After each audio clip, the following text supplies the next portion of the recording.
Coach, can you actually believe there's a game tomorrow? Yeah, cross our fingers. We're moving forward. Just had practice and been sharp this past week. It's hard to imagine. It's been 8 months, since we've gone against somebody else. And as a coach over the last week, I kept saying, we need to play somebody else. Because at this time, we would have played multiple games. But even if this was the regular first game, we would have had a couple close scrimmages against other universities or an exhibition game. So like the old coach, I kept saying we got to play somebody else, and then probably after a game or two, I'll be saying we need more practice. So, but it's an exciting time. Our guys have been tremendous, handling everything, being here since July and preparing and. Now we go and open up tomorrow and then fly right out to Connecticut to play 2, maybe a 3rd game out there, and then the rest of the non-conference is pretty well set. And obviously the biggest change for us is playing 2 games before Christmas in league. Starting at Cincinnati and having Wichita State at home, it's a pretty good start for us. So excited about it. Pleased with our guys' progress. Alexis has been full contact for the last 8 to 9 days and has looked pretty good. A little rusty, but in the first 3 practices was our leading rebounder in practice, so some things never change. So we're going to continue to progress him slowly. Obviously, I defer to our medical staff on that, but he's feeling good and is excited to get out there and play. Coach, last time we talked to you, that non-conference schedule was pretty much shot, basically, and you kind of had to rebuild it. In that sort of crunch time, how was that sort of process of just piecing it back together? Well, as I've told Michael Kelly, our athletic director, flexibility is my new middle name, all right? Which, if you know me well enough, is not really congruent with the way I normally am. But what we've had to do is restructure the entire non-conference. But we've also, in the meantime, our objective still was to build a quality non-conference schedule, and the opportunity to go to Mohegan Sun and play one of the best teams in the Atlantic 10 in Rhode Island, with probably the premier guard in that league in Fats Russell, and then also to play Virginia Tech out of the ACC. Mike is one of the best coaches in the country, did a great job his first year. They got everybody back and added some new guys. So those 2 tests, and then the in-state teams of playing Stetson and playing FAMU, and then going to Atlanta and playing LSU, top 10 team. We've put together a pretty competitive non-conference schedule, and we're still finalizing that 7th game right now. So it'll be a test. We'll know where we're at, and it will be really good for us playing those games heading into all conference play. Coach, several coaches have tested positive for COVID, including your friend Tom Izzo. How are you and your staff doing, and how frequently do you guys get tested? We get tested as a staff 5 times a week, where the players are getting tested every day, and sometimes it's every day for us as well. I had it in the summer, and obviously, I'm still being tested every single day as well. So we have to try to. Obviously, our number one goal is the safe and healthy of our guys. As I said time and time again, and I don't know if we even say it enough. I know I don't. Because of USF Health, we have an unbelievable situation for the health and safety of our players. That partnership that we have has put us miles ahead of other programs in this country. And because of that, the daily testing has gone well. And so far, results have been good, I don't think anybody realizes the sacrifice these young athletes are making on a daily basis to try to stay safe and try to stay healthy and try to stay away from any possibilities of catching the virus. And it's hard on them, and that's that's why too, just the opportunity to get out and play games is going to be really good for them. Coach, you got a lot of newcomers in the front court. How have they developed during the workouts and practices? Well, and I think one of the things for us that's been really good is, iron sharpens iron. And so now there's a competitive factor every single day, not just in the post, but on the perimeter. But with our big guys, it's been really good. And what's happened is both Prince and Russell have made great strides because every day they're going against Mike. And now Lex back in the mix. He's been able to progress faster because of going against big bodies and different things like that. Luke has made dramatic improvements, It is not for the meat down there, I can tell you that. With the size and strength that all 5 of those guys have right now, it's been good. And guys have shined differently on different days. But the biggest thing for me is there's been progress in every single one of those players. So I'm really pleased with those guys. And they need to anchor our defense, as you know, and they need to do a great job on the glass for us to be the type of team that we want to be.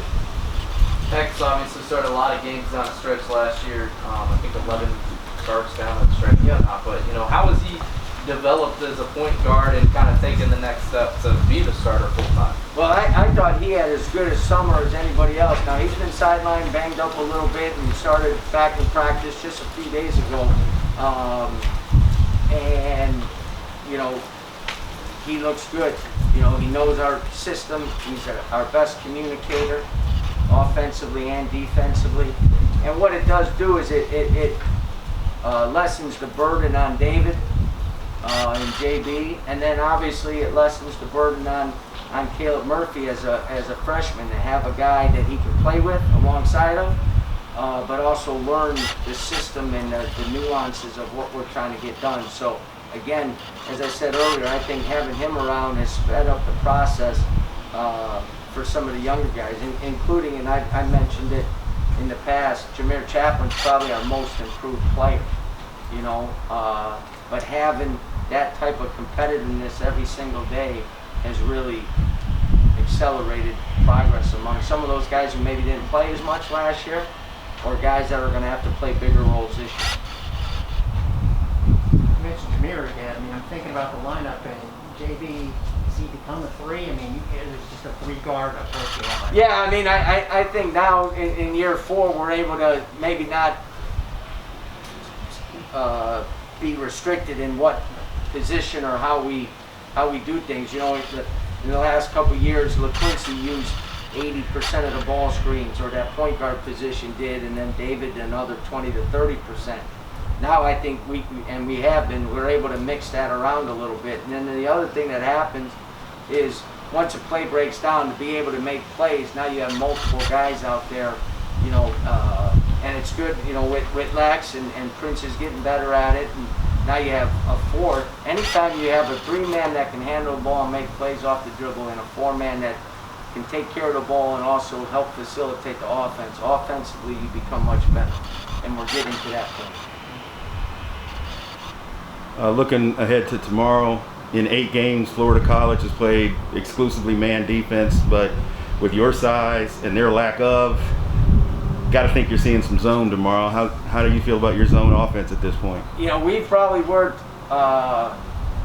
more on zone offense and our zone defense. I know you guys will laugh because we played like 5 possessions of zone defense in the last 3 years. It did help us win the SMU game though at the end of the year. We've worked much harder on that because of our size and stuff like that. I think you're going to see it. We have, again, the key, your zone offense is always good if you can make some shots. You can run the best zone offense, and then if you don't make the shot at the end, it doesn't really matter. But we have a much better feel against the zone. We have guys that can make plays and have a better feel for the game in terms of flashing and cutting, and when the play breaks down, being able to make the extra pass or cause the zone to get shifted, and now you find the open man.